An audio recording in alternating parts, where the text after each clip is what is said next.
में साबिक deputy mayor Azam Khan, नायब सदर मुस्लिम लीग नून शौकत हयात नियाज़ी ने मीडिया नुमाइंदगान से गुफ्तगू करते हुए कहा कि 1960 के बिजली के पोशीदा निज़ाम तरनौल में था, जिस वक्त 700 के करीब तरनौल की आबादी थी। अभी तक 1960 वाला निज़ाम ही तरनौल में चला आ रहा है। वही तारें, वही बिजली के ट्रांसफार्मर थे। इलाके में जो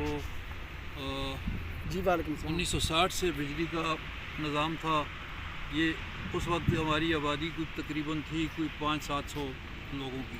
तो 1960 वाला प्रोग्राम जो है ना, ये अभी तक बिजली का चल रहा था। वही ट्रांसफार्मर, वही खंबे, वही तारें। तो 2015 में मैं डिप्टी मेयर बना, तो हमने दिन रात तगो-दो की है इस पर, और पूरे इलाके में बिजली का जाल बिछाया है, जिसमें हमने कुछ तकरीबन 50-60 ट्रांसफार्मर दिए हैं। और अभी हर रोज़ हम हर रोज़ाना की बुनियाद पर किसी न किसी मोहल्ले में हम ट्रांसफार्मर दे रहे हैं और बिजली को बहुत ज़्यादा फोकस रखा हुआ है। इसके अलावा हमने तमाम मोहल्लों में जो छोटी छोटी गलियां हैं, वो सारी तो मैं नहीं कह सकता, लेकिन बहुत ज़्यादा हमने बनाई हैं और हमारा काम शुरू है, इंशाल्लाह वो भी हम कर रहे हैं। आज़म खान ने मज़ीद कहा कि 2015 में जब मैं डिप्टी मेयर बना तो अपने इलाके में दिन रात एक करके बिजली के कामों के जाल बिछा दिए।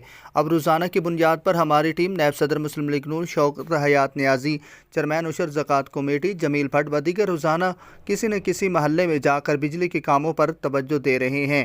और उसके अलावा आज हमने ढोक आबासी में पीने का साफ पानी UNA के तावन से प्रोजेक्ट पर काम शुरू करवा दिया है। और उन्होंने मज़ीद कहा कि वज़ीर आज़म सकल प्रोग्राम के तहत नौजवानों को कोर्सेस करवाकर बैरून मुल्क रोज़गार के लिए भेजा जाएगा।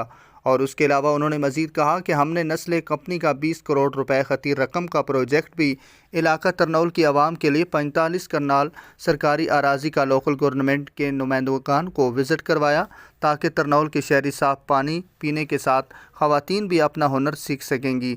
मज़ीद उनका कहना था, तरनौल की आवाम का हक़ अंजम अकील ख़ान की क़यादत में हम छीन कर लेंगे। जल्द तरनौल में मसाइल का ख़ात्मा होगा।